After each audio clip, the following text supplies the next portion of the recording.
All right. We are officially live here on YouTube. Strictly Business 2024 week 2 recap, as well as a week 3 preview. Today, I have my distinguished co hosts in Big John, Burley John, and Mr. David What up, Cole. Busy? What's up, John? What's up, Dave? What's up? And then, as you can see, we have a special Yo, guest. what in the garbly goop is going across the bottom of the screen? Those are the scores from week 2. Oh shit! Yeah, yeah. They're just there's only so much space or Yeah. characters that you can put in that space, so we had to use some abbreviations. But I figure people could figure it out. Well, thank you for the explanation because I could not. Actually, it was our guest idea. He's full of great ideas. Some not so good, but this was a good one. Welcome, Good Rich. job, Dave. No, welcome, No, Rich. not me. Welcome, Rich from the East Coast. How you doing, Rich? I am fantastic. I'm happy to be back. Happy to be back and active in the league and not just a passive observer getting his ass kicked. Yeah. Well, we are so happy to have you back. I think we mentioned it on the previous podcast how fortunate we are to have you 100% back in the driver's seat, controlling your team. And, it shows. You're not out there killing bad people or doing whatever you were doing. Now you're back, feet on the ground on the East Coast, giving your team a little bit of love that it needed last year. And again, you can see the difference in your team so far this year. How are you feeling about your squad 2 weeks in? I definitely got a little lucky. I made some terrible GM decisions as to who to start week 1 and still didn't master it in week 2, but at least it's a solid base. So, and I think I've made some good moves so far, which I'm sure we'll get into as we're going forward. And, we'll see. I got a lot of crazy ideas and thoughts, as always, on where we're at and what's going on in the season. I have a few pointed questions. We want to get some real answers out of you this week, Dave. Ooh. So we're gonna need some real analysis. Okay. Everybody can't be good, and you have to be able to trade somebody. I'll have to make sure I do well then for you, Rich. All right. Well, I got you. I think We'll get DJ John on some fucking music to start this thing off next time. yeah, for sure. I think the big storyline through 2 weeks of the NFL season is just the amount of injuries.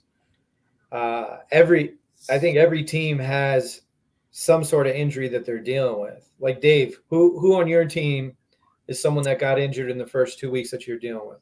AJ Brown was the real surprise on Saturday night, and I was forced to make a change at that spot. Jordan Love, of course, the second to last play in the first game the Packers' first game, NFL's second game, that Friday of week 1. So just a couple here, nothing. Okay. But both are significant. I mean, losing a wide receiver 1 going into that Monday night game, that's huge. Who'd you sub in for him? I had Goff on my bench for Love, and I subbed in Lockett for Brown. Okay. Not bad, though. Not terrible. How about you, Burley? What injuries have you been dealing with so far this year?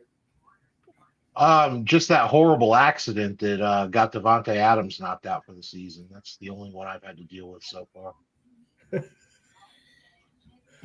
Would you care to explain to the rest of us what the fuck you're talking about? Yeah, Devontae Adams was clearly sitting on my team fine, and then the next day he's out for the goddamn season. I don't know what happened. I was as shocked as everybody. And you sausage fingered.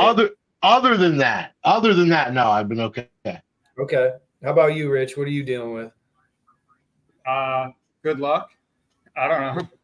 I mean, I had Evan Ingram pull his hammy during warmups, but That's as to be significant. expected with Evan Ingram, you're not gonna cry over that really. Otherwise, I was, like I said, I've been pretty fortunate all year in matchups and how it's going. And, some years you need that because there's been plenty of years where I've been like number 3 in total scoring and still started out 0-2 and just Right. happened to play the guys that crushed the first 2 weeks. So, Well, you bring up a good point, and we talk about this all the time. I mean, everybody in this league is a seasoned veteran. Luck is a part of it. Having that catastrophic injury that tears apart your team, and then timing of that injury. Excuse me. Everybody knows I'm dealing with the Christian McCaffrey shit, but the biggest mistake or blunder that I made, I didn't back him up with Mason. What round did you get him, John? Mason? 14, 15? We checked this earlier. Or earlier than that? So I'll say- I got Rashid Shaheed in either the 12th or the 14th, and I got Mason in either the 12th or the 14th. Yep. So Point is, draft CMC 1-1 overall. There was time to do that. And I knew part of the risk in taking Christian McCaffrey was the potential for injury. Now, no one forecasted that he was going to be out the first 5 weeks of the season, placed on IR because of this calf strain, Achilles tendonitis injury. But going in, you have to back that guy up. And Mark, let me ask you this. Let's say, or to everybody, if we knew CMC was going to be on IR and out 5 to 6 weeks, where does he go in the draft? Good question. Depends on how long he's out for. There's reports he's out 6 weeks. Yeah, but yeah, he just said, let's say he's out 6 weeks, right? Where do you take him, Dave? Probably 4th round. Yeah, I would say I think that's earlier than I take him. I think I'm looking for him in the 6th round.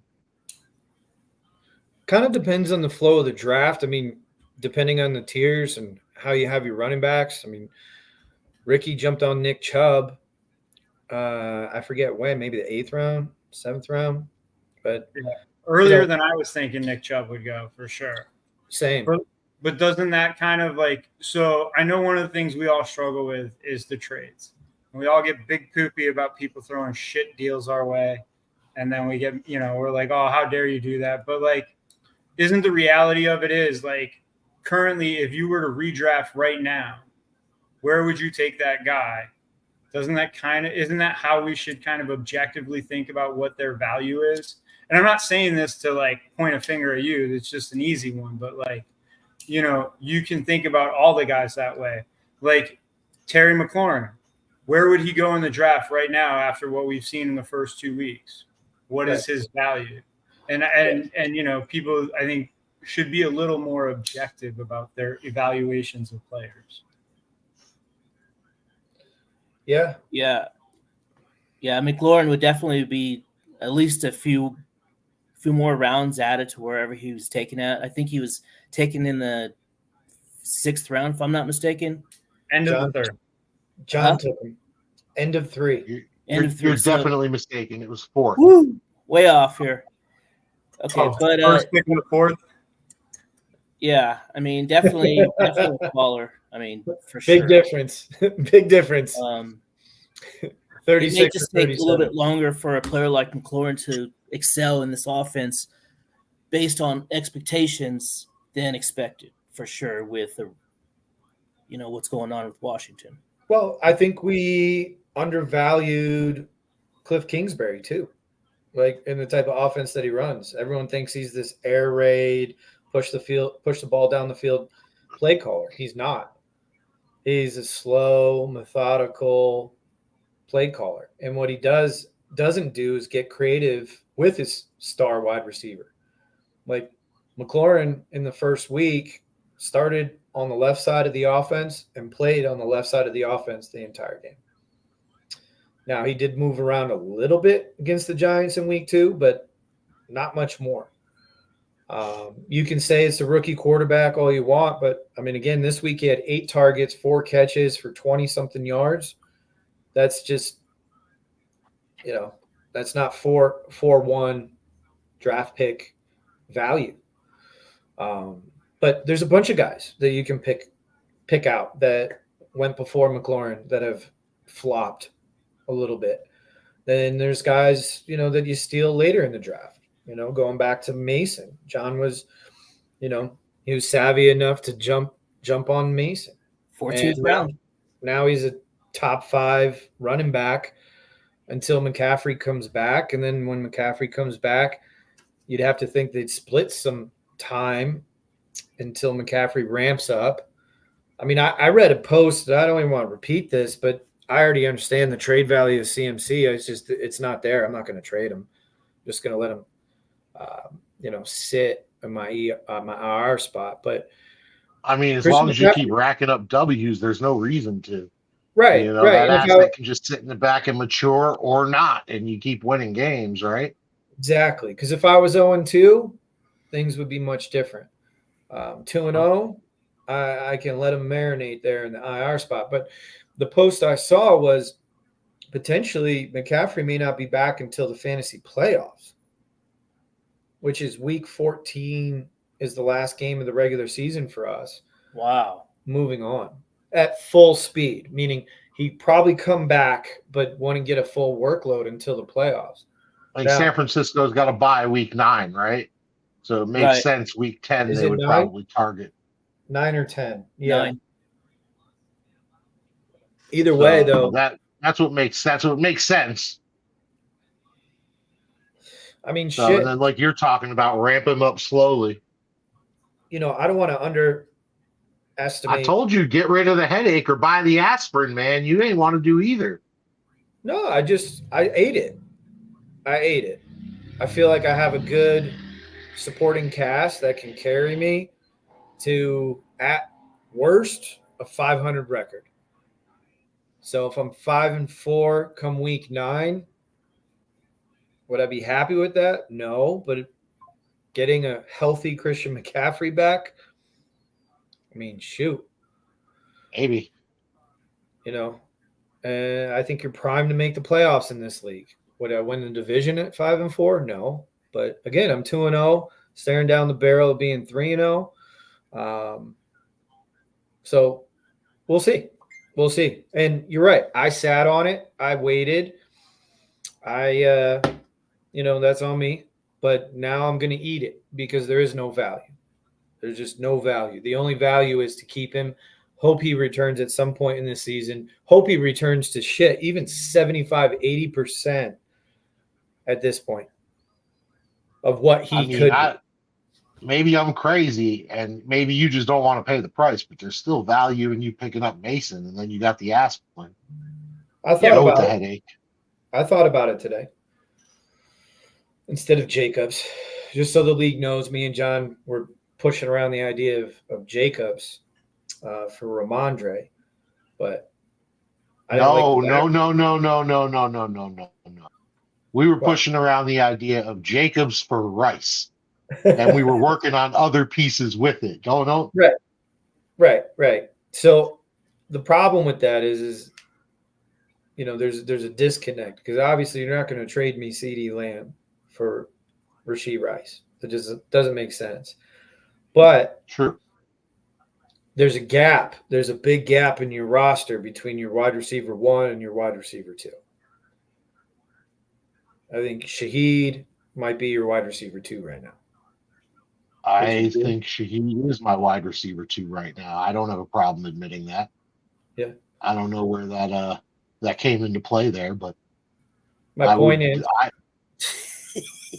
is trying to find a partner to match up with Rice coming back to me because I wouldn't feel comfortable dealing one of my top 4 wide receivers for no wide receiver back. I don't need the running backs. I have depth. Okay, that's what I'm saying. We can still base Jacobs and Terry. It just doesn't have to be Ramondre coming back. That's where I Sure. started. That's what I I'm got you. saying. I got you. So with that being said, other big injuries this week were certainly Isaiah Pacheco. What are your thoughts? I'll pass it to you, Dave. What are your thoughts about that Kansas City backfield? What do you envision happening. Obviously, you've got Samaje Perine. You've got the rookie.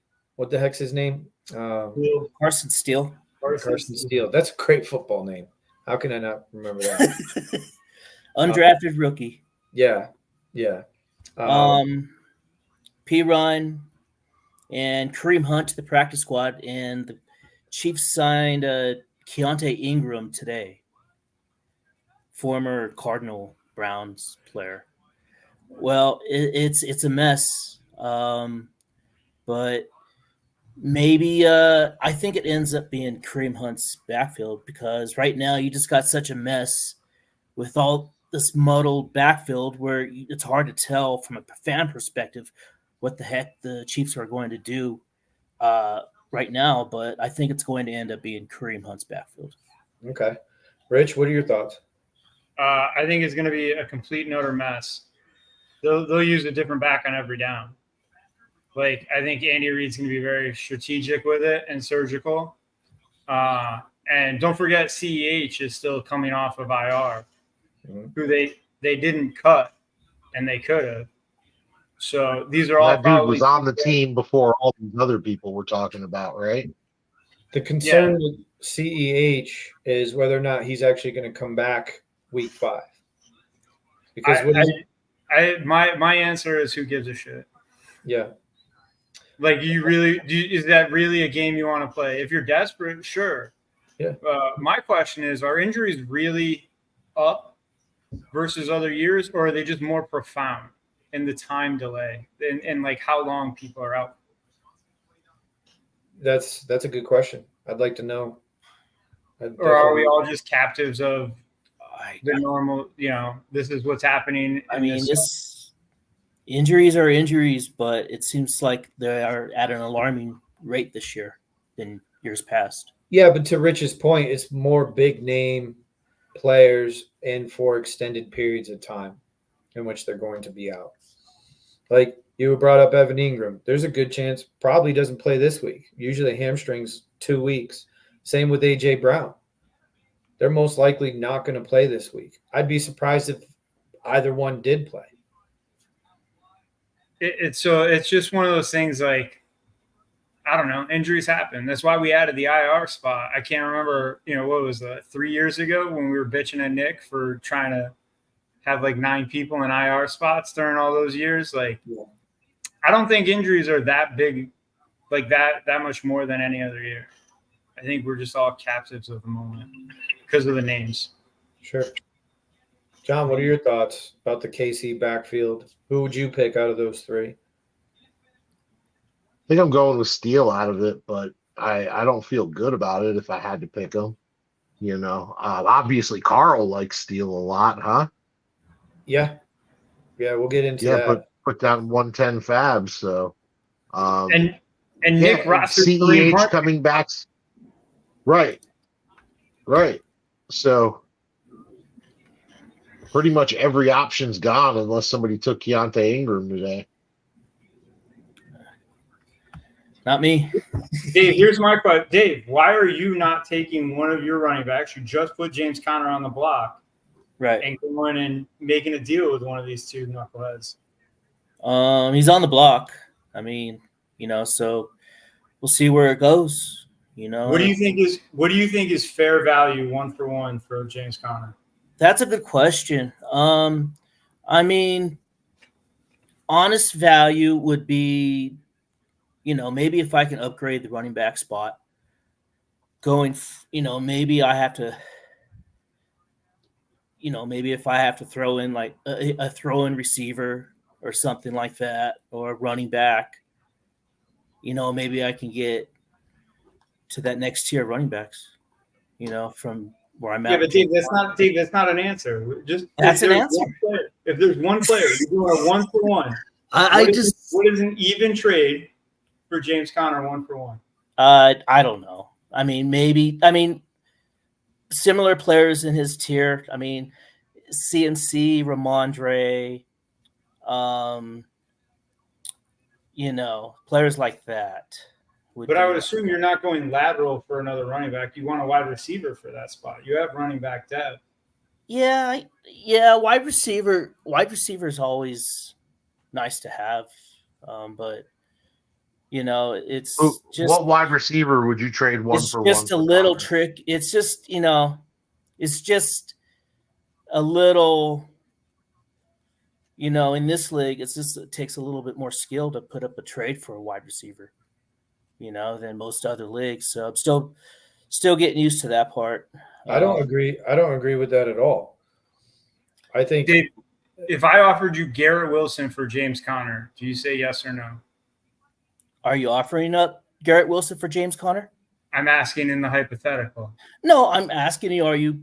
Is that what you're offering? If you're going to it's something I've considered, but I'm not hammering it out right now because I mean, we could talk later. I mean, we could talk about it a little bit later if you like. But I mean, for me, I think that would be a good trade. I mean, because it's filling a need for. It just goes okay. So if you get a more solidified player with the role, then James, say maybe later on down the line, he's not going to be what he was beginning of the season because of rookies progressing, So, you want somebody, you want someone back there that's going to be playing, most maybe even on a good offense, or a playoff team where you're going to have these players playing late in the season. The Cardinals may not be anywhere near a playoff team this year. So it may not be a bad move for me to move the player now, while he's got value, So. All right. No one's watching this podcast to listen to Dave talk about trades right now. All right. So, all right. You could have interrupted me earlier, Biz, but I know. What I did is I made a mistake. So my wife and I have this little love seat. It's older. We got it for free from her brother. We don't fucking want it. So I put it on Facebook Marketplace for free. It's sitting in my garage and I'm getting hammered, hammered. I got somebody coming over, I don't know, in about an hour to come get it. And now all these other people are still like, hey, is it available? I'll come get it. Blah, blah, blah. I'm just like, leave me the fuck alone. All right. So anyways, let's get into the week 2. Here it is. Oh, of course, my computer. Here we go. That's not it. Is that it? What are you guys seeing? Nope. We see some transactions. Wrong page. Stop sharing. Don't worry, guys. We're going to work out the kinks here.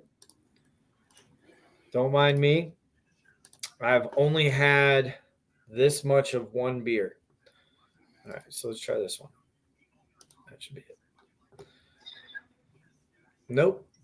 Wrong. No, you're good. That was week 3. That was this week, not last week. I've got another tab. Don't worry. All it tells me is sleeper. It doesn't tell me which tab. Okay, so now we're going to go to the middle, which is not how it's organized. That's not the right one either. Hold on. We're going to get it. Don't worry about it.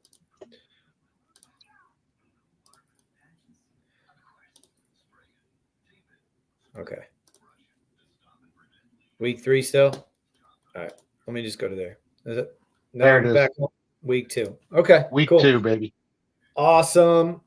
So we're officially on week 2 recap. All right. Bing bong. 167.26. Make Bears great again. 125.25. The big story in this one certainly was the Thursday night game. Tua left with a concussion, which hurt Tyreek Hill's numbers. Tua finished with 4.5, 3 picks. Thankfully, normally when you got a guy that's got a star quarterback, stud wide receiver, and a kicker all going on Thursday, and I had nobody going on Thursday, normally you're expecting to be in minimum 30, 40 point hole. Unfortunately for Tua, but fortunately for fantasy purposes, that did not happen. 4.5 out of Tua, 5.1 out of Tyreek. So the week before, I think they combined for over 50 points. This week they combined for a little over 9 points, which was huge because Anthony Richardson decided to throw more completions to the opposing team than he did his own team. I say that in jest, of course, but 3 picks. He finished with just under 9 points. Now, Dave, what was that deal you and I did where I traded you Brian Robinson for Ramondre Stevenson, and then I got Downs back for Whittington? Is that correct? Yeah, that's correct. Okay. Whittington and Brian Robinson, not Bijan. Yep. Yes, Brian. Did I say Bijan? No, I was just saying the Oh, nickname because okay. it's a cool nickname. But Hey, we do have a question from a viewer that just popped in. Trade Mahomes, Jacobs, and Debo for JJ, or Mahomes, Jacobs, and Kelsey and Waddle for JJ, or just hold. ooh, Well, I'm always a fan of getting JJ. Mahomes, Jacobs, and Debo. personally, I say hold because Mahomes hasn't done shit in 2 weeks, really. And he says My other my tight other end tight is end is Goddard. Goddard. It's a 2 QB league. My other QBs are Carr and Geno and Tua. In a 2 QB league, you got to keep Mahomes. Yeah. Yeah. Yeah, for sure. And another one, Quinn Lombardi, Mahomes or Burrow rest of season. I'm Mahomes. Yeah, give me Patty.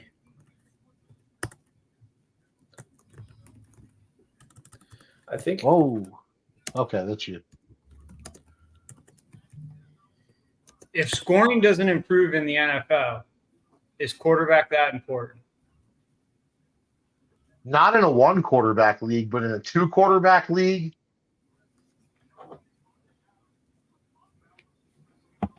I think yes in a 2 quarterback league. I mean, the average quarterback's throwing what, 200 yards a game right now? Yeah, that's They're not really outscoring position players like they used to. no, they're not. And we also had someone make a comment about 300-yard passers. In our league, you get a 5-point bonus for a 300-yard game. You get 6 points for a touchdown. We haven't had many 300-yard passers, which I think we're well below the average, even after 2 weeks, where we all know that defenses generally are a step ahead of offenses in week 1. But it's going to be interesting to see how this progresses. Anyhow, real quick, let's wrap this one up because this one was pretty much a blowout for most of the week. 40-point differential. I just want to highlight a couple people that stepped up big for Bing Bong. Malik Neighbors just got peppered with targets, 18 targets, 10 catches, over 100 yards and a touch. DK Metcalf had a 56-yarder in the first half. That was huge for his day, 10 catches, over 100 and a touch.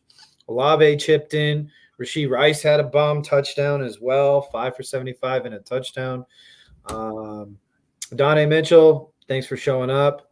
He had 4 targets, 1 catch. 2 of those missed targets were complete drops.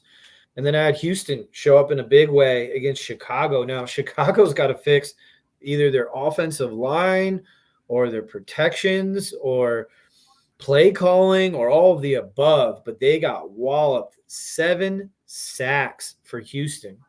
We used to have a 5-point bonus when your team defense achieved 5 sacks in a game. We went away from that, 3 years ago in this league? No, that was voted out after my last championship. So it's been a while. Yeah, it's been a while. Nonetheless, 7 sacks. I'm surprised Phil hasn't asked about that bonus because he asks every year about the 5.5 sack bonus. Nonetheless, moving on. Bing Bong moves up to 2-0. Make Bears great again. Falls to 1-1. Now the other game in this division was Stroud Buckets versus Sticky Nicky Throat Pie Guy. We'll just say Phil. Nonetheless, Norm falls to 0-2 with 108.95. He's on the struggle bus, and we've already seen that this week because he's back to making moves. People were asking, is something wrong with Norm? Because he was kind of silent. He didn't make a lot of moves after his week one. Disappointing effort and injuries. Puka Nacua is out. Sticky Nicky Throat Pie Guy, 123.88, moves up to 1-1, gets his first win on the season. Really, Devon Achane, he had a huge game on Thursday night. Devonta Adams did most of his damage in the second half against Baltimore, finished with over 100 yards and a touch. Let's see here. I mean, Bijan had a pretty good game, 3 yards from a bonus, did not get in the end zone. Philadelphia D with a 0. Again, they got crushed on that last drive, and that's really where Drake London did most of his damage. 6 catches, 54 yards, and a touchdown here. It's tough for Norm right now. 0-2. He's made some moves, which we'll talk about transactions here in a minute. Not a lot to get excited about in this matchup. 123 normally doesn't win you a week. I don't know if you guys have any comments. Otherwise, I'm going to move on and keep it moving. Nah, man. Nothing really to say. All right, Rod Dogging it. Norm has already started the shakeup. Yeah. We'll get into that. Rod Dogging it versus Searchlight Publishing.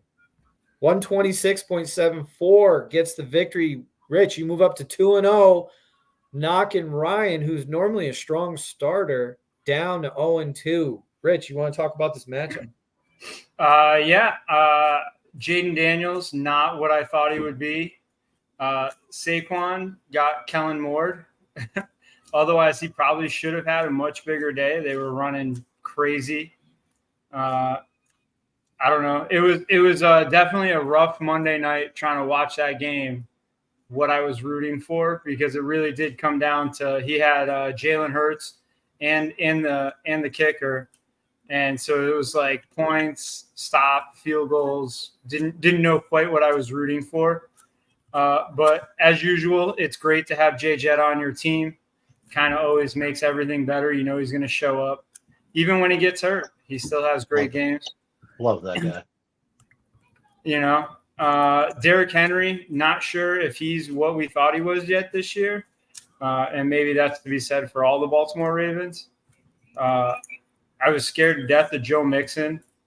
But otherwise, maybe we'll see Ryan shake some things up for a change. But I do love Zay Flowers and Jameson Williams. So they definitely were good mid-round pickups. And Busy Baker will get the start this week. All right. Love hearing that. Okay. Cool. I mean, it didn't hurt that the Dallas D finished with -4. Oh my God. At home against the Saints. Yeah, are you guys buying the Saints start? I am buying Clint Kubiak. Okay. I'm a firm believer in all things Kubiak and Shanahan. Those guys know how to coach offense. Yeah, their pre-snap motion has risen more than any other team in from one year to the next in history. Well, since they started tracking that stuff. And we've learned pre-snap motion, with Miami offense, Kansas City offense. This is definitely a recipe for success. All right, the next matchup here, White Boy Rick, 102.16. He put up a stinker against Stack on Stacks. Carl gets the victory, moves up to 1-1. Ricky falls to 1-1. In this matchup, Joe Burrow, he looked better, certainly a lot better than he did in week 1, scoring a little over 20 points. Breece Hall, he had a couple touchdowns that were vultured by Braylon Allen, coming in off the bench. Carl still searching for that running back 2 in his lineup. Chuba Hubbard just not going to get it done with 9.6 points. Ricky had Devonta Smith on Monday night. He had a solid day. Chris Godwin, man, he was Baker's favorite target. 7 of 8 for 117 and a touch. Another big injury we haven't talked about yet is Cooper Kupp going down. I did read that they're not going to put him on IR, which means who the heck is Stafford going to throw the ball to this week and probably next, if not a third game as well? Right. 30 touches for Kyron Williams. Yeah, Kyron, maybe Blake Corum gets some run. Maybe throw Blake Corum up there. Yeah, he could. He's sitting on his bench for sure. I think Rivers is actually the next man after Kyron, John. Yeah. Well, that's the way it's gone so far early. But you can see with rookie running backs, maybe it's a pass protection thing where they don't think he hasn't gotten all the pass pro down. Jamar Chase, you guys see his blow up on the sidelines this week? Well, it was actually on the field and it led to the sidelines. He's one unhappy camper. He's only got 5 targets, 4 catches for 35 yards. I mean, that's Terry McLaurin usage. I hate you. Brock Bowers, I'm a believer in Bowers. I don't know about you guys. I'm Having a firm nice believer. start so far. I'm a firm believer in Gardner Minshew and Brock Bowers. This Okay. year's Sam Laporta. Okay. Well, he's crushing Sam Laporta early, that's for sure. Brock Bowers is. And then these kickers, man, like there's what's crazy is there's a record pace of 50-plus yard field goals this season. And the one kicker that has the worst percentage from 50, anyone know who that is? Justin Tucker. Correct. Of all people, Justin Tucker has the worst field goal percentage from 50-plus yards. I don't think he's made one yet this year. I think he's missed 2, and I think those are the only 2 over 50s that have been missed so far. I saw. Yeah, that's exactly it. Look at here though, the Rams D minus 11. I mean, what was the other option on the bench? Saints D had 12. I guess that would have made it a little bit more, but reasonable. But Ricky had no chance in winning this. Stacks on stacks, 1-1. Good job, Carl. We're going to skip that one because that was our game of the week for week 2. We're going to go on to firm grasp of the obvious. This was the closest matchup of the week. 147.04 to 145.14. Now, Nikki was only in this game for one reason. Kyler Murray throwing to Marvin Harrison. That totaled almost half of his team's points. Came out to I thought you were going to say because RJ had an empty spot on his lineup. Well, yeah, RJ got apped. So I don't know what happened there. Anyone care to share? I kind of tuned out of football for an hour or two. I had some personal matters I was tending to. Well, he came in and said he made the change in the app. I don't know if you've got to click save to change your lineup or something, but something happened. I mean, and I'd immediately been like, yo, I mean, I'm sure RJ set his lineup, but I'd be fine if you switch out Mooney for whoever's in there, Yeah. But he said, no, fuck it, leave it alone. Which I was like, cool. Hey, as somebody who ate some shit this week, I completely respect that. Yeah, no doubt. And I'm wondering if he did it prior to 5 minutes before kickoff. That's the only reason why it wouldn't happen, unless he fat-fingered the sub like you fat-fingered a deal. I don't know. Coulda, woulda, shoulda. Nonetheless, it doesn't matter at this point because he gets the victory. Now, we'll go to total points because he's got a 0. But James Cook had a monster Thursday night. Rich, how you feeling about your Bears or your Bills? I absolutely fucking love the Bills, and I'm totally irrational that we're going to do really well now. I went into the season with not a lot of hope, and they've already screwed it up. Just what this league needs, more people acting and thinking irrational. That's perfect. Yep. Exactly what we need. But it's crazy to think a 3-touchdown game would actually be trumped, no pun intended, but trumped by a 4-touchdown game on the road in Dallas, a put up or shut up type of New Orleans game, because everyone was questioning, are they for real after walloping Carolina in week 1? They go into Dallas, 44-19 victory. And Kamara could have had more, because obviously they pulled their starters with the majority of the fourth quarter left. Over 100 yards rushing, 2 catches for 65 and a touch.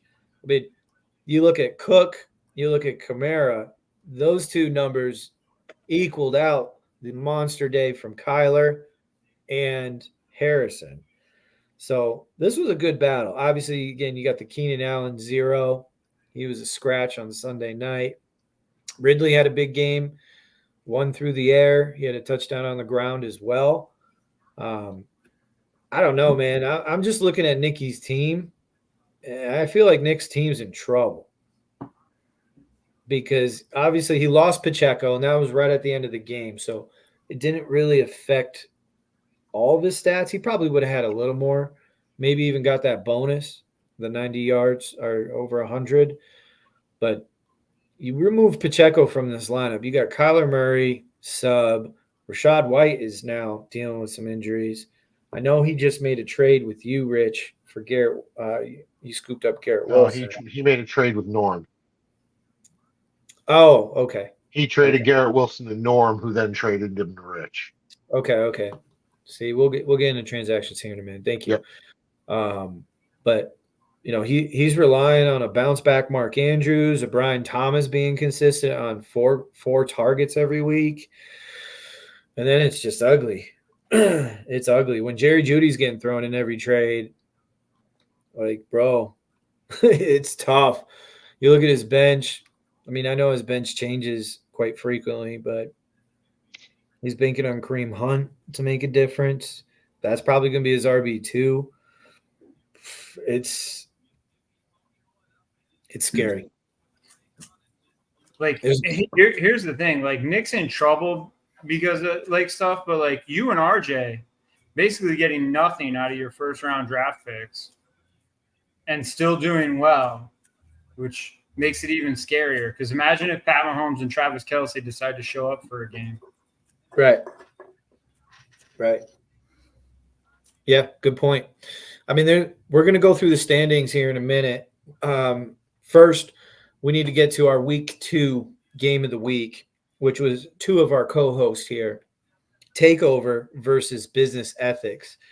Now, Dave, first, I got to ask you, man, what happened this week? Your team put up a stinker. Just one of those weeks, Biz. The A.J. Brown thing certainly didn't help. No, it didn't. I might have lost by 35 instead of by 55 or 60. But the point being, yeah, my team, it just one of those weeks where my team just shit the bed, And what's going on with Jared Goff? I mean, we going in, pre-draft, we were all excited about this Lions schedule. We're going to be indoors most of the season.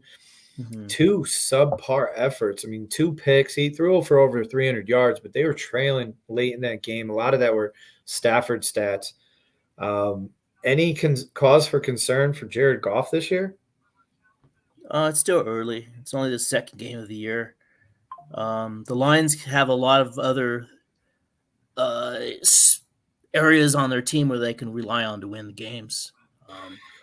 And maybe he's just too, maybe he needs to take the games more seriously, for sure. What are your thoughts on 2 of these receivers here? I mean, I know you had A.J. Brown in the lineup and you subbed him for Lockett, but Lockett's just not getting the looks. It seems like it's all JSN and Metcalf. And JSN had a monster game. Yeah. Like 12 catches. Yeah, and 16 targets. But Lockett just seems to be the third man, odd man out.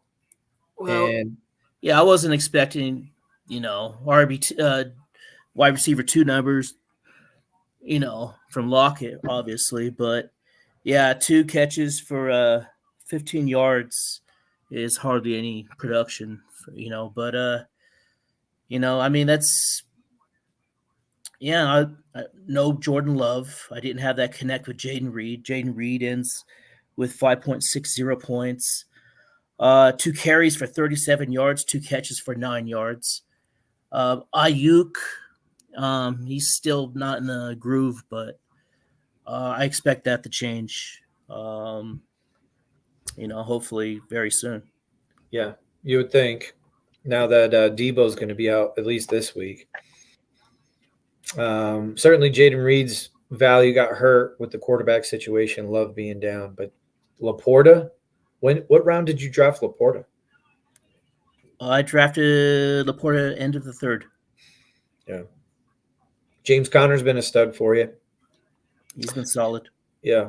And then the Indianapolis Colts, of course, I watched all of that game because I have AR-15. They cannot stop anybody on the ground, let me tell you. That one, it was ugly. Anyways, let's talk about the winning side real quick. John, with TakeOver, this was a huge win because you started the season with a loss. Now you get back to 500, 1-1, and scored the second most points in the league this week with 164.32. I mean, it was an ass whooping this week. What was working for you? Right. First of all, I just want to point out that last week when we did this show, I told you that I was going to treat you to an ass whooping, and an ass whooping is what David Cole got. So, and the impressive thing on my team is it happened without Dak Prescott and without CeeDee Lamb having monster games. Right. So you got Dak. We could talk a little bit about Mason. You want to talk about Jordan Mason? Jordan Mason breaks 100 and a tutty again. We call him aspirin on this team. That's Jordan Mason. He takes care of that headache for you. Josh Jacobs with 32 carries and 151 yards. It didn't even matter that he lost a fumble. Still, boom, big day. Right? Yeah. I don't even think he scored a touchdown. No, he didn't need to. No, he didn't. Actually, got called back. It was like a 26-yard touchdown. Got called back for holding. He would have put it at like fucking 30 points, man. I don't know. I can't count that. Yep. Rashid Shaheed. Let's talk about Rashid Shaheed now. In this Clint Kubiak offense, is he the guy? Is he the guy that's going to get 4 or 5 targets every week, but be a threat to hit that bomb every time? Sure. I think I might have found that guy. Great draft pick. I mean, he's obviously the vertical threat, whereas Olave works underneath. Shaheed, yeah, and the way they hit that one this week, the one thing I don't understand about the NFL is you have these speed burners like a Shaheed, right? Just throw it up there, out in front of the receiver and let the receiver run under it because he was double covered. He had bracket coverage, and he ran through it to where the ball was thrown. You have to throw your receiver open sometimes. And credit Derek Carr because he got crushed as soon as he released that ball. And Shaheed just is so fast. He's faster than everyone on the fucking field. Yeah. Carr just aired it out. We've seen him throw moon balls before.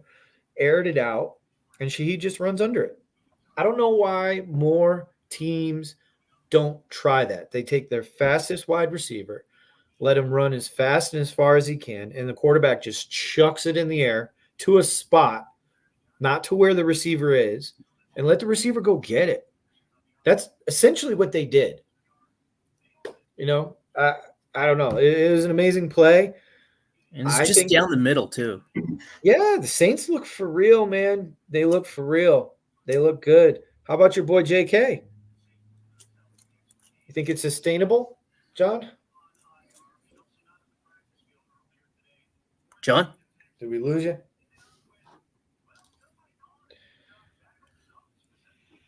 John should trade J.K. Dobbins as soon as humanly possible. Yeah, agreed. A good defensive effort as well. Let's move on to our standings. So, after 2 weeks, the way it shakes out is there are 3 teams that are 0-2. There are 3 teams that are 2-0, and the other 6 are at 500, 1-1. So in the Red Flags division, you've got me at 2-0. Jeff is 1-1. Phil is 1-1. Norm is 0-2. In Mediocreville, Rich is 2-0. Ricky and Carl are 1-1. Ryan is 0-2. RJ leads Skid Marks division at 2-0. Dave and John are both 1-1. And Nikki's piss ass team is 0-2. So that's the standings as we see them. Now, what we're going to do here, I got to close out of this. We're going to go to transactions here. I don't know what happened. Oh. John, you there? Yo. Okay, you're back. Yep. Love it. Love the shades. John, we're going to go. We just went through the standings. We're going to go back into transactions. All right. So let's see. It starts here. Wait, where are all the? Oh, okay. We're going to go to waivers. Waivers are on the right side here. Carson Steele, we talked about him before. He went for $110. What's interesting is that only 2 managers bid on Carson Steele. But in this league, we get $200 of fab. Carl bid 110 of those fake bucks on a short-term committee back. Phil with 25. Any thoughts on this? Because 110 to me sounds outrageous. Insane. Wow, that's a lot. I mean, I wasn't expecting 110. I was hoping nobody would bid over $60 on him. Just that's a lot of money for a running back. You don't even know that's going to be a full-time starter unless you think that he's going to be the next Peyton Hillis or something. I don't know. I mean, what was his other options? Well, he's got Blake Corum. He's got a bunch of. He's also got Ty Chandler on his team.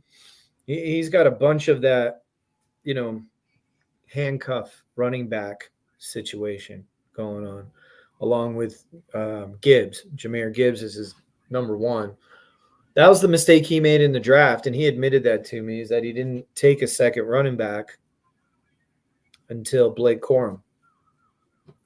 He went into the season with Blake Corum as his RB2. So, anyhow. Next was Juwan Jennings. 2 people bid on this. RJ got him for 62 fake bucks. Again, Phil, 26. Now, we had talked about it. Deebo Samuel is going to be out at least this week, potentially a couple weeks. So Juwan Jennings has already been getting a lot of run as the wide receiver 3 on San Francisco. We've seen him make huge plays, including in, playoff games, the Super Bowl. So he's comfortable in the system. He's comfortable with Purdy. Any thoughts on Juwan Jennings? Is he going to add any fantasy value? Obviously, RJ thinks so. Juwan Jennings looked almost like the number 2, both games he played. And so I think in that San Francisco offense, you're looking at, Ayuk light production from last year for him, possibly. He's going to be a solid guy. Yeah.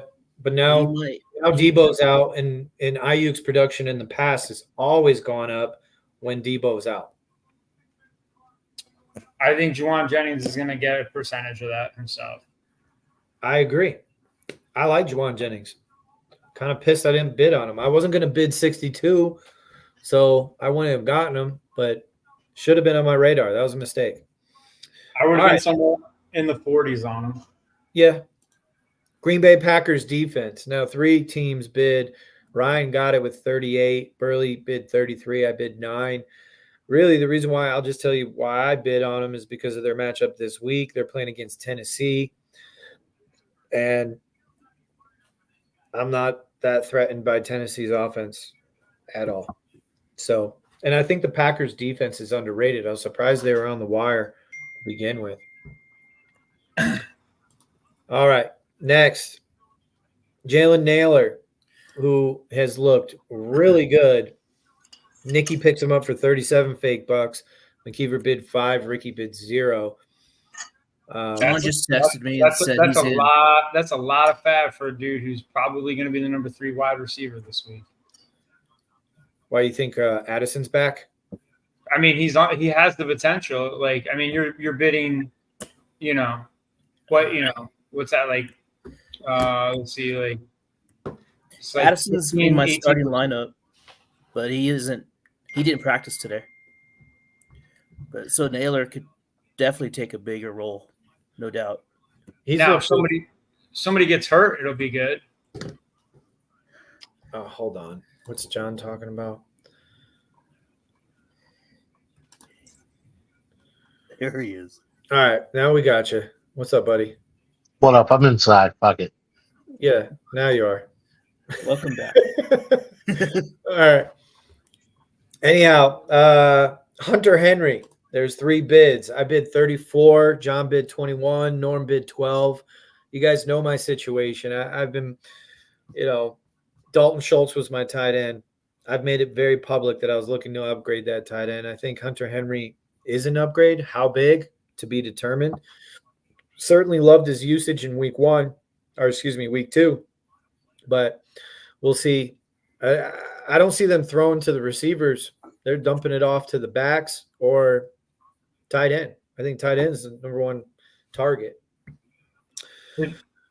We'll see. Did we all overvalue tight end this year? Yes, everybody. Everybody. Because they're back to being stinky and not putting up points. Yeah. For crying out loud, Mercedes Lewis is still on a team. Yeah. And he's 40, isn't he? Or 39? 40. Yeah, he's 40. 40. He's 40. So, Dave, you picked up Ray Davis for 24 fake bucks. You could have saved some of that money. Jeff bid 4. RJ bid 0. I like it. It's an insurance deal. Ray Davis got a bunch of carries last week, but it was really because the game was out of hand. Jalen Tolbert went for 24 fake bucks to Phil. Jeff bid 6. Man, Jeff is so stingy with his fake money. Like, my goodness, Jeff. You got to open up the wallet, buddy. You're getting outbid in all of these. All right, Antonio Gibson went for 17 fake bucks.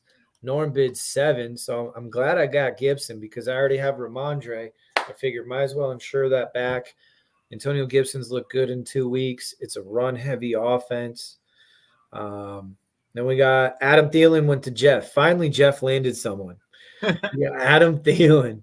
John picks up Young Ho Koo for $1. And then Tutu Atwell, of course, went to Ricky. Ricky loves Tutu. I don't know why, but he does. I picked up think the Rams like him. He dropped like 3 balls last week. Yeah. I don't know. Stafford likes him. He keeps throwing him the fucking ball. I picked up Geno Smith and dropped Trevor Lawrence. I've seen enough. So might as well go with the hot hand. Fuck it. It's my backup quarterback. Phil picked up the Cards, dropped Reynolds. And then I picked up Foreman for A.D. Mitchell. Now, there was a deal earlier today. Let's break this down because one of these owners is on the call with us. So, Rich, you sent Amari Cooper, Alan Lazard, and Tank Dell to Norm in return for Garrett Wilson, Puka Nacua, and Jalen McMillan. Talk me through this deal. I need to know because I sent you a deal earlier in the day that included a couple of these guys.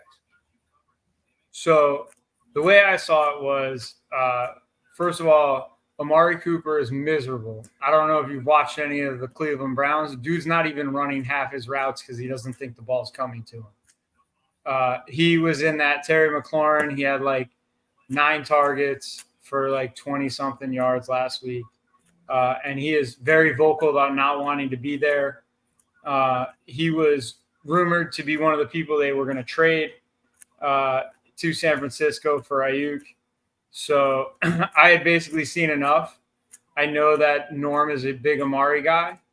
And Tank Dell, he has CJ Stroud, and he needs warm bodies. He needs boomer bust guys at this point. If Amari Cooper goes out and has a 200-yard game, Norm will find somebody to trade for him. So they were pieces that I thought Norm would be very excited to have, and that, frankly, I was very tired of seeing. Tank, they didn't run a ton of 3 wide receiver sets in that game, so he was only getting about 30% of the offensive snaps, and that's just not what I want in a 4 or 5 like in that flex spot. And to be able to turn stuff I wasn't really thrilled with into a number 1 like Garrett Wilson, who, you know, Rodgers doesn't look amazing, but he still can read a defense and knows where to put the ball. And then to take the shot on Puka, I said, fuck it. I'm 2-0. Like, if Puka comes back, it's, you know, another, you know, possible number 1 to have on the team. Yeah. And McMillan's good. And if, you know, somebody gets injured, I got Busy Baker. Yeah. All day. Well, things add up now that you talk about that trade, Biz, because when I called you and I was like, man, I thought Rich did great in that deal with Norm, you were like, he could have done better. Now it makes sense. My thought was this, Rich, because you gave up a connect because he has Stroud. I felt like, yeah, you got a good deal, but Puka's out, they say 4 to 6.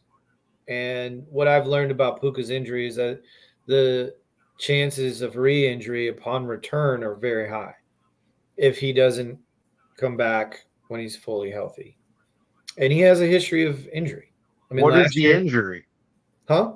What is the injury? In his knee. I actually, off the top of my head, I don't recall exactly what it is. Okay. But it's a knee injury. I do know that. It's a very similar, if not just sprained PCL. Exact same injury that he was dealing with throughout camp. I love Garrett Wilson.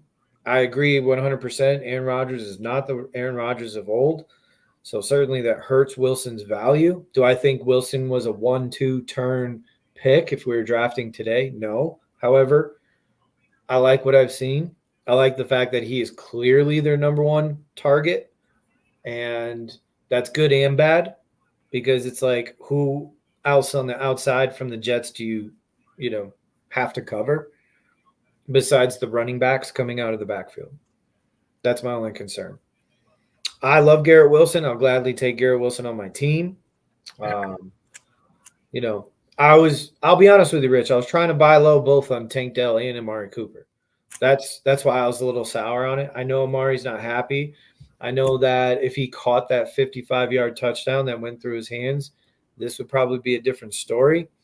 I also think Watson looked a lot better week 2, and they play the Giants in week 3.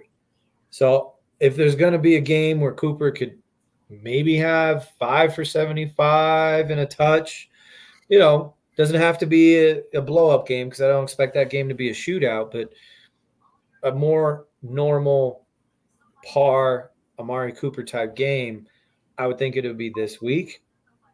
Tank Dell's usage has been surprising. I agree. He wasn't on the field much.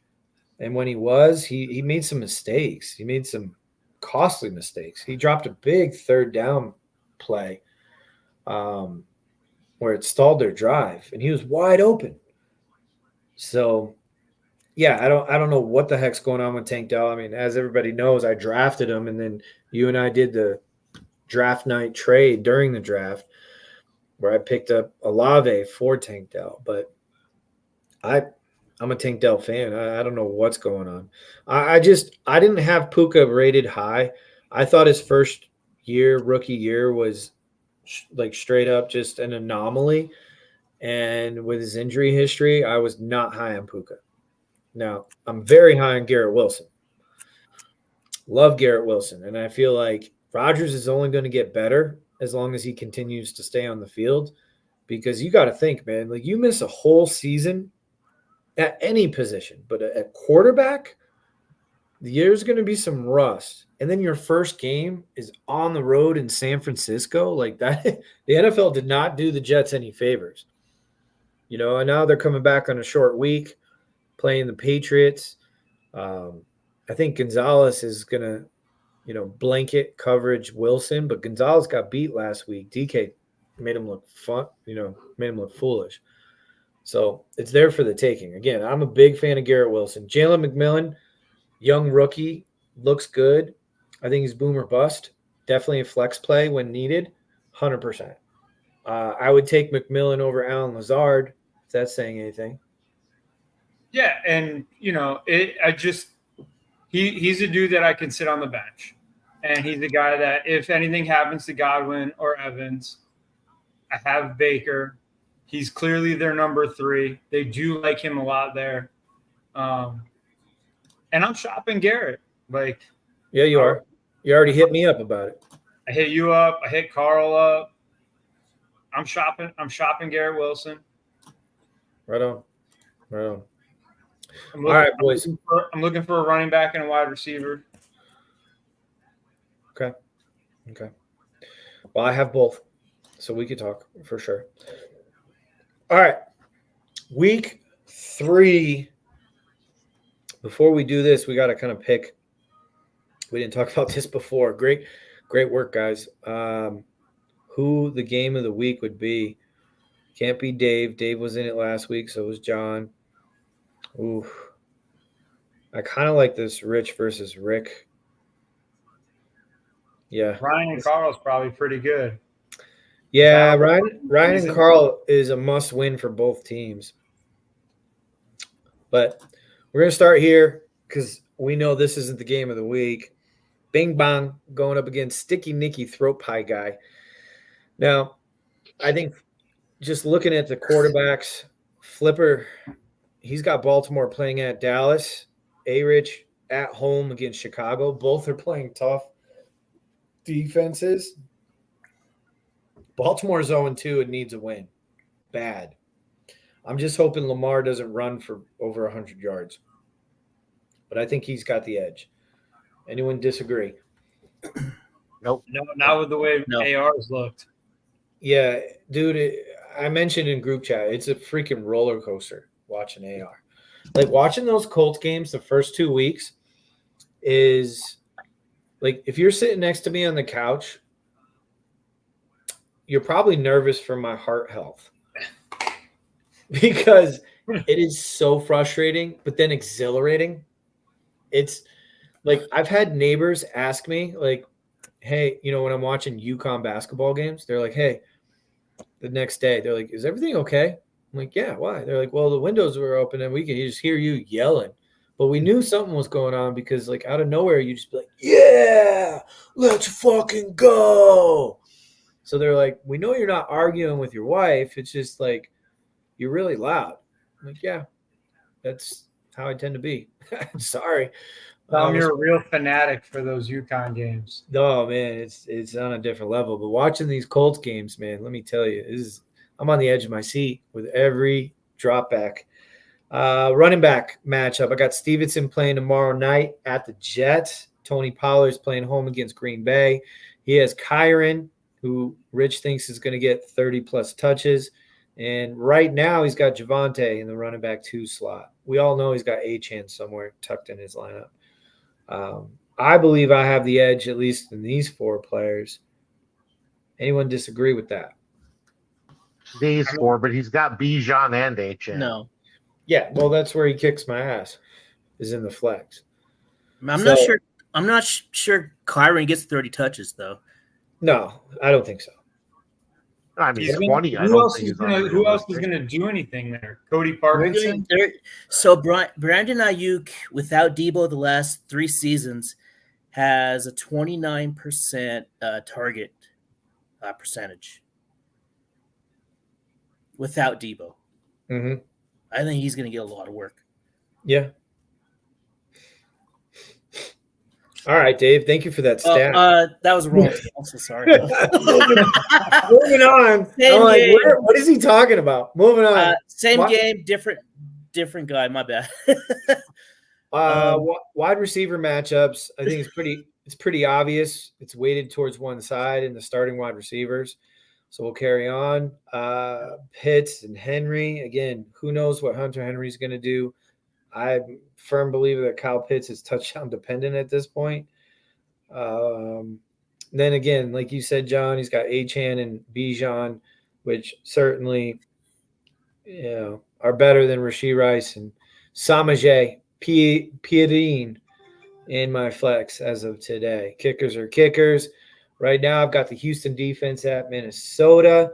He's got Tampa Bay home against Denver. Oh, that's brutal. In my other league, I'm starting Tampa Bay. I picked him up off the waiver wire because I know how beautiful this matchup is against Bo Nix. Plus, you got that West Coast team coming to the East Coast playing the early game. My other defense, just to show you guys. Why right why wouldn't you put the Bears in there and Geno Smith? Well, I am going to put the Bears in there. 100%. The Bears are definitely playing. Geno, I don't know yet. We'll see. But I'm kind of going to just hope that Richardson actually starts running. Yeah, I don't know. I got some decisions. As somebody who watched early Josh Allen for so long and understands exactly what you're feeling, because year 2, Josh Allen was the most exciting player in football. You just never knew what was going to happen. Pick six, throw it out of the stadium, run for 100 yards, fumble the ball. And that's kind of where you are with AR right now. Yeah. Plus, keep in mind, he only played 4 games last year. So we're going into like his professional start 7. So this is still his rookie year is the way I look at it.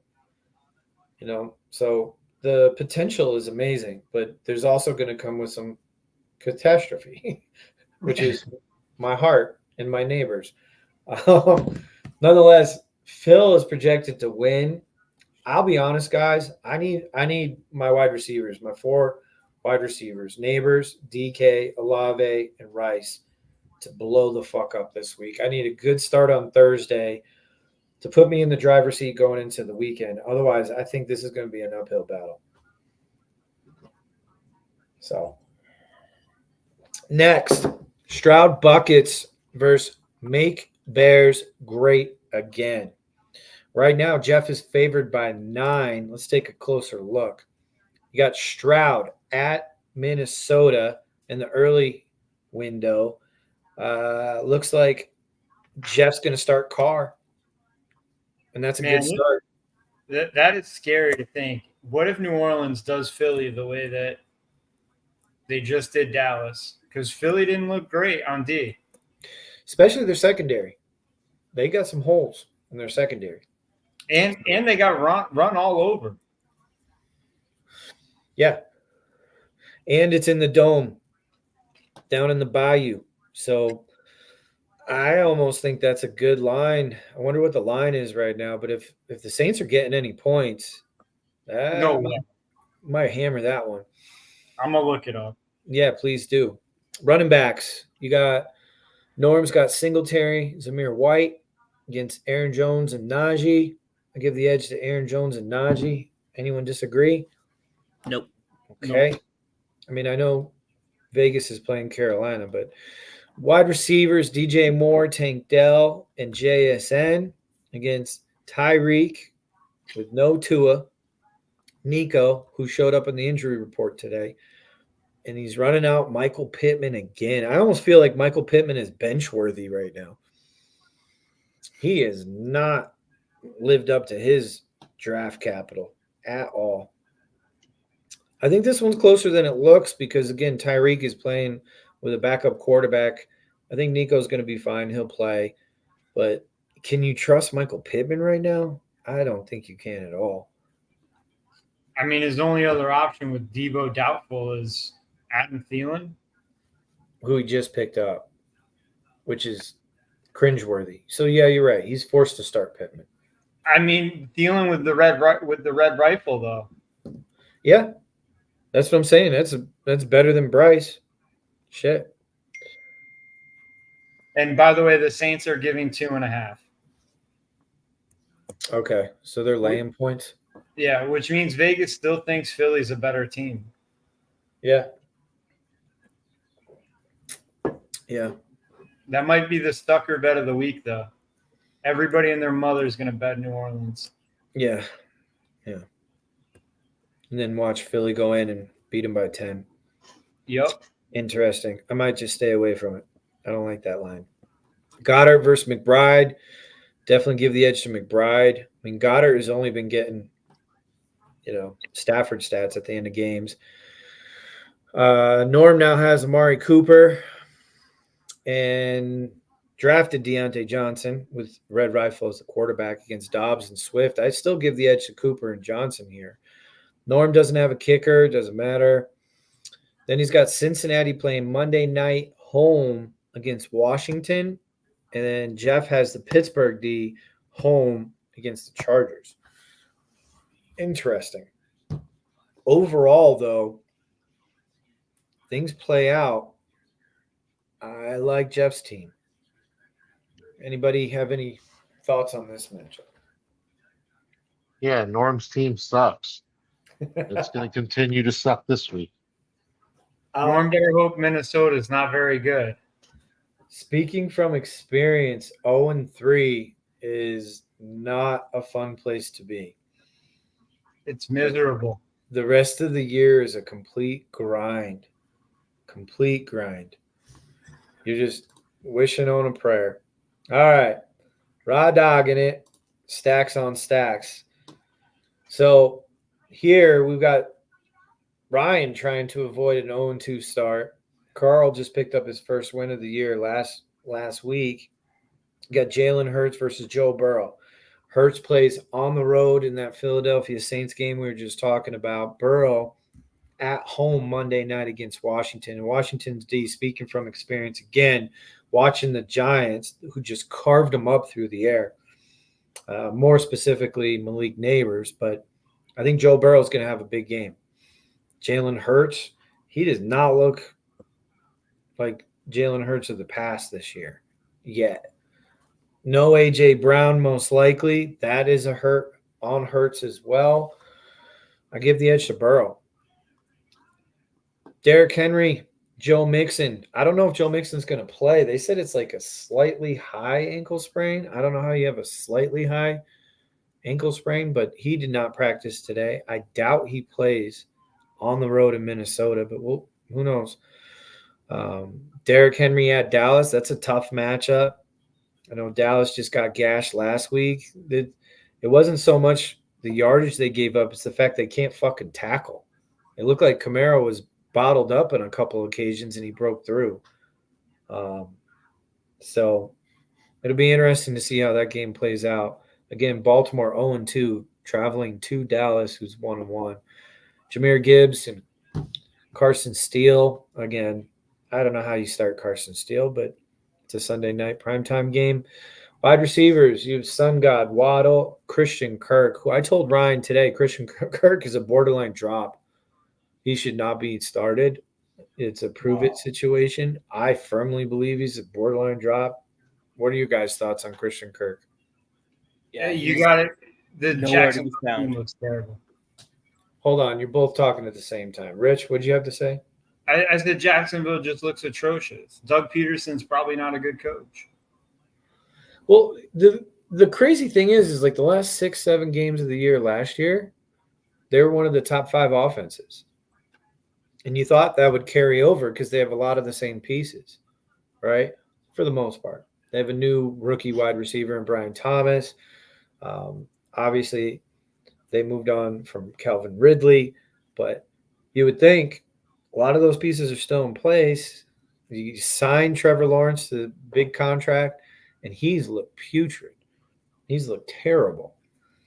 On the other side, you got Chris Godwin, Cortland Sutton. Cortland Sutton's another one. He's just dealing with a rookie quarterback, and I don't know. Dave, you're the Broncos fan here. Do you have any insights on Cortland Sutton or this Broncos putrid offense? Yes. Sutton is just a lot like Kirk. I think Biz just I don't think he should be anywhere near a starting lineup. Like, he should be on the bench, maybe fringe waiver wire. I mean, just there's not a lot going on in Denver right now. Yeah.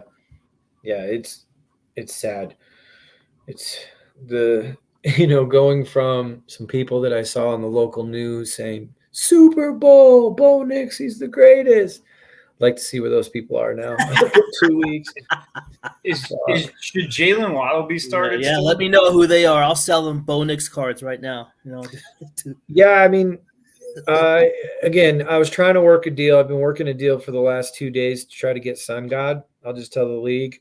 Yeah, I think it's obvious. It's my favorite player. Ryan knows that. He also knows that's the biggest piece that he has right now. So he's trying to get value while he can to fix some holes. He doesn't have much depth at wide receiver. So we'll scroll down here. You have Jalen Waddle, Christian Kirk, and then he's starting 2 running backs in flex. His other wide receivers are Jacoby and Josh Palmer. That's it. Wow. That's it. He has 5 wide receivers on the roster. Palmer's on the injury report. Jacoby Myers is, odd man out in Vegas. So it's grim. It's grim. And that's the hard thing. It's like I'm trying to do a deal with this guy, and it's like there's just not, I told him I want Joe Mixon. He's like, oh, I can't do that. I'm like, okay, well, I'm not taking Christian Kirk. I mean, the Tua injury certainly has that domino effect, and Waddle is a victim of that. Ferguson coming back from injury. There's another one that kicked Ryan against George Kittle. I think George Kittle has a good game against the Rams. Here in the flex, you have Monty and Charbonnet. Right now, he's got Charbonnet in there, which would be a good start. He's going to get a ton of volume against Miami. But you got Higgins hopefully coming back from the hamstring on Monday night, and stacks on stacks. And you got Chuba in the other flex position. I mean, let's just look at Carl's bench real quick. You've got Blake Corum, you've got Justice Hill, Ty Chandler, Tank Bigsby. What I was saying before, he's got all these handcuffs. Cooper Kupp, doubtful. He's not going to play. We know that. And the Baltimore D and New England D. It's like, his running back 2 situation is quite hairy. I mean, he's going to start Chuba, and then he's also starting Carson Steele. I mean, on a flyer. Why not? I mean, I may start P. Ryan just because, 1, it's a Sunday night primetime game, and 2, I have a feeling they're going to be airing it out more. And my thought on the whole KC situation is that P. Ryan is the running back they're going to use in passing down situations. So you would hope he gets more touches, but you just don't know. You don't know. I mean, I don't know how much Kareem Hunt's even going to be involved. So, anyways, going back to this, I hate to say it, but I think there's going to be a couple teams that fall to 0-3, and Ryan's going to be one of those. Anyone else want to lay some thoughts on this before we move on to the next one? It's going to be an uphill battle for Ryan until he figures out what to do. And obviously, nobody in this league likes to be the guy doing the one player side of the 1 for 2. Yeah. But sometimes you got to bite that bullet. Yep. All right. Got a couple more games here before we get to the game. Actually, we just got 2 more games, and one of them's the game of the week. All right. Business Ethics, 1-1 against Firm Grasp of the Obvious, 2-0. Dave. Yo. How do you feel this week? I know you've already reviewed it. It looks like projections give RJ a slight edge. Yeah, that's without AJ Brown, it's going to be a little bit of an uphill climb for me this week. Sure. So you're rolling with Jared Goff because it looks like Love, they said he was limited in practice today. Yes, that's correct. But still, he's playing a tough Tennessee defense this week. You got Goff at Arizona, and then you got Mahomes at Atlanta on Sunday night. I think this is squarely on Pat Mahomes. Given the running back situation, I think they're going to be chucking a ton. Let's just hope he doesn't put up 505, Dave. I swear to God. I swear to God. Biz. Yeah, man, it could be one of those nights. You know, I didn't think of that until you just mentioned that. That could be falling my way. Right, yeah, right in your Whoa. face. Right in your face, Yeah. buddy. You've got Jonathan Taylor, who's underperformed this year. James Conner, and he's got Cook and Kamara, who are the two hottest running backs in the league. I think you have to give the edge to RJ just because, again, how well Cook and Kamara have been playing in the Saints and the Bills compared to Indianapolis specifically. I like Arizona. Arizona's moved the ball in both their games. But you need a big week out of Jonathan Taylor. You need a big week. Oh, yes. Wide receivers. He's got Mike Evans, Stephon Diggs, and Mooney.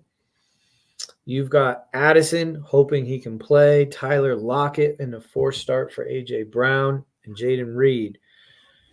Yeah, Dave, you are in an uphill battle this week. Laporta versus Kelsey. This is where I think you have an edge. Because Kelsey's looked like shit in the first 2 games. He looks old. He looks slow. He's still a safety blanket for Mahomes, but I don't know. I think Laporta could have a breakout game on Sunday. Hell yeah. Ayuk. Again, you're going to need another big one. You're going to need a couple of these guys. Jonathan Taylor, Ayuk, Laporta, guys that haven't been balling out for you yet to have a game on Sunday. Brian Robinson, he's been solid as fuck. I expect him to continue that at Cincinnati Monday night. RJ's got Calvin Ridley and Gabe Davis. I would give you the edge here too, Dave, in the flex. Calvin Ridley, he had a spike week last week. Is it sustainable? Is it a 1-week thing? We'll find out. Gabe Davis is a home run away from having a monster week too, though. I just think Bijan's been steady, and he's getting a lot of volume in this offense. And without Debo, you got to think Ayuk's going to have a solid game, probably his best game of the season. It's just how good of a game. So we'll find out. Kickers are kickers. Kickers are kickers. You've got the Indianapolis Colts. You're going to start that defense again, huh, Dave? Versus the Bears, yeah, I think that would. Versus a rookie quarterback, it's better than the Dolphins' defense on my bench. Yeah, at Seattle. I can trade you a defense. Oh yeah. Dave could never. What's that, Rich? I said you could never. You could never what? I could never what? Trade a defense. You mean Biz trade his defense or me trade my defense to Rich or to Biz? Either. Well, I traded for a Dolphins defense a couple weeks ago, Rich. Did that work out for you? First week it did. There's only been 2 weeks, so you're shooting 50%, Dave. All right. Well, I played the Colts. I played the Colts last week. Bro, he's got the Cleveland D at home against the Giants. Enough said. We don't have to talk about your defensive matchup anymore. I think the projections are not accurate because I think RJ wins this by 25 or more. That's just me. I hate to say it, Dave, but Patty's going to put it on you. That Cleveland D is going to put it on you. RJ's going to be 3-0. For your sake, I hope it doesn't turn out that way, but that's just me being a realist. John? No. You John, never know. What are your all I can do is just play those guys that I have that are going to give me the best chance to win, but You could make some trades. I need one of those lucky weeks, guys. I need one of these lucky weeks this week. You need to do a deal. Tyler Lockett sucks. He's old. He's not even the number 3 target. Kenneth Walker is. I mean, I love your flex guys. You got two backs. I don't know. Can I get James Conner? We got to talk, Dave. I think we match up. You need one of my wide receivers in your lineup this week. This is putrid. With Ayuk in the flex, I understand that, but Addison, first game back, and Jalen Naylor's been killing it for him. He's going to be eased back into it. Tyler Lockett, we talked about it. Jaden Reed, without Jordan Love, his value is diminished. Just got a group chat from Carl saying Walker, Weeks. So looks like the aforementioned Kenneth Walker is going to be out for a minute. Oh, no. No, that's what it looks like. All right, Dave, good luck. All right, now here we go. We have this game, and then I think we have the game of the week. So we got two more to do, boys. Let's roll.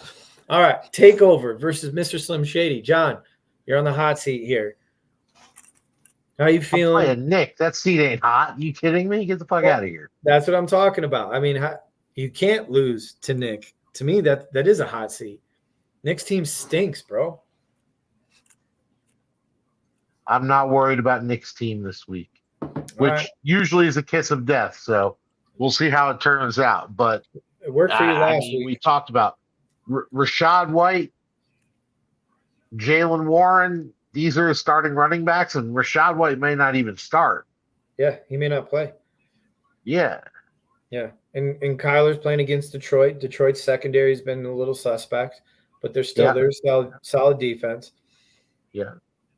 And you're playing against Dak is playing against Baltimore. At home. At That home. Baltimore D hasn't looked as good as it has in the past. No. Preseason ranked number 1, no longer. And you got Eckler and you're starting running back. Is that just gamesmanship or what? So okay, got it. You go further down, you see Rashid Shaheed's on the bench. So got it. CeeDee Lamb, Shakir, Terry, who's not so scary these days against Jerry Jeudy and Robinson. I'm sorry, man. I fucking laugh at some of these teams, man. I can't, dude. I can't. I mean, Marv, I love him. That goes without saying. But like Jerry Jeudy, he's had 2 good weeks. That's what's sad. He has had 2 good weeks. We're just all waiting for the bottom to fall out or him to roll his ankle coming out of the fucking locker room. But Nick. Nick's team, dude. All right. Kincaid versus Andrews. All right. That's a good matchup.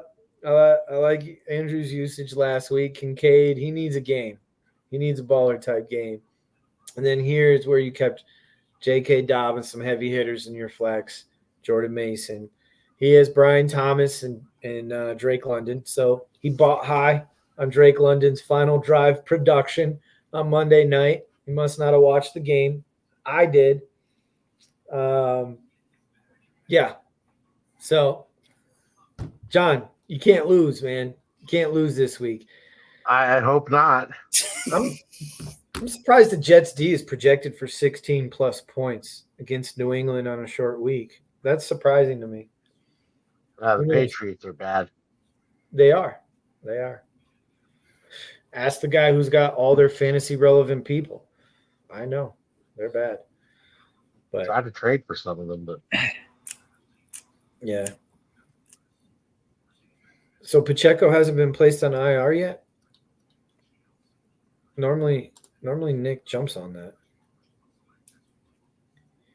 I think didn't Andy Reid say he might be back next year? Dude, it says right here IR. What's Nick doing? He's got a guy in the IR right now. Oh, it's not showing. Oh, he's got Keaton Mitchell on IR.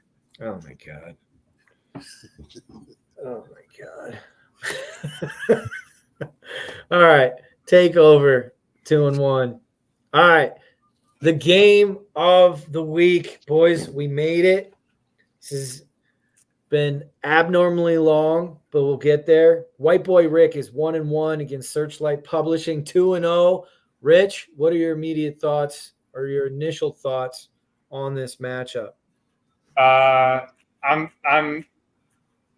initially I was like, shit, this is gonna be a rough one. And then as a realistic Bills fan, we tend to struggle against Jacksonville. Not that that means anything historically, but I'm hoping for a little hope.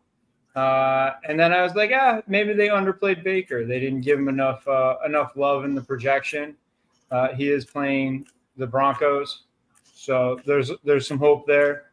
Saquon's probably going to have to, hopefully he doesn't get Kellen Moore, where he's running the ball at 9 yards a clip, and then they decide to throw it for 9 straight plays. Sure. Because that could happen. After that, receiver-wise, Xavier Worthy obviously scares me every game. He's one of those dudes in that offense that you get very nervous for. But I think it'll be close as long as Jetta plays and he's, his normal self. I really hate tight end this year. I think we all got fucking super excited for it, and now I'm paying the price because I don't care anymore. Yeah. But big Jameson Williams guy. I've had him, I think, every year. Yeah, you have. That he's been in the league. So it's nice that it's finally paying dividends. And you can't really say kickers are kickers on this one because I am going against Brandon Aubrey, and I'm pretty sure that guy could fucking kick a field goal from the 30 on the other side. There you go. And then But he is starting the Giants D. So here's hoping that Deshaun doesn't suck. Yeah. Yeah. And you have Seattle playing against Miami on the backup queue. So you against Skylar Thompson, baby. Are you okay? So you're going to sit Jaden even though he plays on the late Monday night game, later Monday night game. Yeah, I just a lot of faith in Baker right now. Roll with the hot hand. Gotta go with the high end. Even though I will point out, Jaden Daniels didn't throw or rush for a touchdown last week and only scored 3 points less than Baker. Interesting. Like his rushing is not talked about very much. No, it's huge. It's huge. I mean, 16 attempts in week 1. I mean, coach came out and even said that's just not sustainable. And I texted you this early. I think they're actually doing him a service and easing him into the offense and not trying to ruin him. Like, his name's Bryce Young. Right. So, that's something to be excited about if you actually believe in Jaden Daniels. But hopefully they do start pushing the ball down the field a little bit. Otherwise, Gus Edwards on the bench, 18 carries last week. Mm-hmm. So I'm feeling pretty good about what the team looks like. Just need a little extra luck. Yeah. Yeah. No, I mean, you have some good depth at important positions. You're 2-0, so you got to feel good about that. And, I don't know. It's going to be an interesting week. I mean, knock on wood, the injuries slow down a bit. It's funny when Jeff texted the group, can we turn injuries off? Like it's a function. Like I have any, and then in regard to what happened today with this sleeper app and this update notification, I have to dig into it. I'm still not clear on what exactly the fuck it means. So it sounded like RJ wouldn't have gotten screwed. Perhaps, or they would auto sub a guy that's inactive if he's on in your starting lineup. Yeah, I don't know. I'm not sure, but anyhow, you boys have any parting shots? I want to wrap this up. We've gone well over the time limit that we initially. Yeah. Good luck, RJ, this week. Should be a hell of a match. I know I got a climb to climb, but just let's roll. Let's roll. Nikki, go fuck yourself. Okay. Send more offers, more trades. Yeah, we're getting there. It's starting to get a little more active. It's just it's taking time. Yeah, buttholes are still tight. Including yours.